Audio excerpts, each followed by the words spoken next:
27 जून 1971 को south Africa की Pretoria में जन्मे एलन रीव मस्क एफआरएस पेशे से तो इंजीनियर, इंडस्ट्रियल डिज़ाइनर, एंटरप्रेन्योर और फिलेंथ्रोपिस्ट हैं। He is a citizen of South Africa, Canada and the United States. And today we will discuss about the Starlink mission, जो कि स्पेस एक्स द्वारा launch किया गया था। इसमें स्पेस एक्स पूरी दुनिया में एक नेटवर्क का जाल बिछाना चाहता है, जिससे कि हम सभी के मोबाइल नेटवर्क की स्पीड बहुत तेज़ हो जाएगी।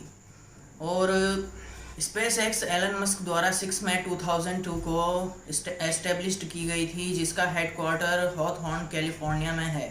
अगर स्टारलिंक मिशन में एलन मस्क अपने रास्ते पर चलते रहे तो 2025 तक लगभग 11,943 सैटेलाइट्स दुनिया का चक्कर काटेंगी, और अगर उन्हें परमिशन दे दी गई तो लगभग 42,000 के लगभग सैटेलाइट्स दुनिया का चक्कर काटेंगी। इसके लिए स्पेस एक्स अपनी सैटेलाइट्स को LEO यानी कि लो अर्थ ऑर्बिट में भेजेगा, जो कि पृथ्वी से लगभग 2000 किलोमीटर की ऊंचाई पर है। अब ये सब होगा कैसे? ये कुछ इस तरह से होगा कि एक तो स्पेस एक्स के पास फॉल्कन 9 ब्लॉक 5 है, जिससे वो लगभग 20 से 40 सैटेलाइट्स एक साथ LEO तक भेज सकता है। और उसके बाद स्पेस एक्स के पास फॉल्कन हैवी है, जिसके लगभग दोनों की बात तो बराबर है, लेकिन फॉल्कन हैवी में स्पेस कम है, जिसकी वजह से उसमें बहुत दिक्कत होती है। अब सवाल ये आता है कि एलन मस्क इतनी दूर की चीज़ पाना क्यों चाहते हैं? इसके दो रीज़न हैं। पहला ये कि वो अपनी मल्टी प्लानेटरी सोच का अपना सपना पूरा करना चाहते हैं, और दूसरा ये कि वो पूरी दुनिया के हर एक कोने में हाई स्पीड नेटवर्क पहुंचाना चाहते हैं। मस्क का पहला टारगेट ये होगा कि यूनाइटेड स्टेट्स में जो 3-4% जो रिमोट एरियाज़ हैं वो, या फिर जो लोग आइलैंड पर रह रहे हैं वो, इससे इस इंटरनेट एक्सेस को सब एरियाज में पहुंचाने से ऐसा कोई फाइनेंशियल बेनिफिट स्पेस एक्स को तो होना जाहिर नहीं हो रहा है। लेकिन लाइट का वजन लगभग 500 किलो के लगभग है बस।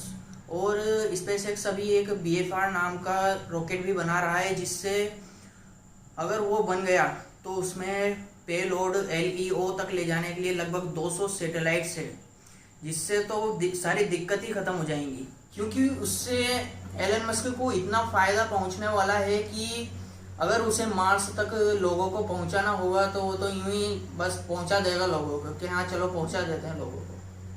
अब आपको एक बात और बता दूं कि एलन मस्क ने एक इंटरव्यू में दावा किया है कि स्टारलिंक मिशन में जो इंटरनेट हमारे लिए होगा वो बिल्कुल भी हमारे लिए हार्मफुल नहीं होगा। स्पेस एक्स सैटेलाइट इंटरनेट का ऐसा सिस्टम तैयार करता है जिससे अपन को बहुत तेज इंटरनेट मिलेगा, और ये लगभग 1 GB पर सेकंड के बराबर होगा, और ये बहुत चौंका देने वाली स्पीड है।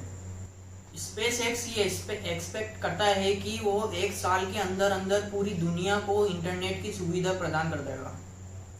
इनमें वो भी इलाके शामिल हैं जिनमें आज तक इंटरनेट की सुविधा नहीं पहुंच पाई है। और जैसे जैसे टाइम निकलता जाएगा ये अपना मिशन एक्सपेंड करते जाएंगे पूरी दुनिया में। क्या ये फ्री होगा?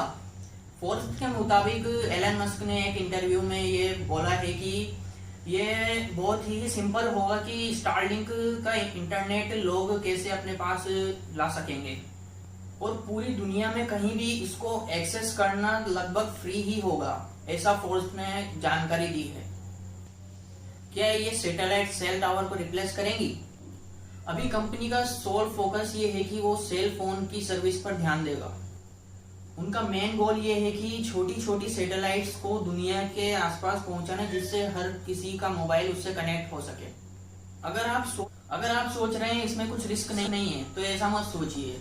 ऐसा सोचना बहुत गलत होगा, क्योंकि ये जो सैटेलाइट्स दुनिया के चारों ओर घूमती रहेंगी, इनमें हर एक सैटेलाइट की स्पीड इतनी होती है कि वो अगर दूसरी सैटेलाइट को टच भी कर गई तो वो पूरी तरह से क्रैश हो जाएगी, और अगर एक सैटेलाइट क्रैश हो गई तो पूरी की पूरी सैटेलाइट्स जो हैं वो क्रैश हो जाएंगी, और इसको फिर वापस से तैयार करने में लगभग 10 से 15 साल का समय लग ही जाएगा।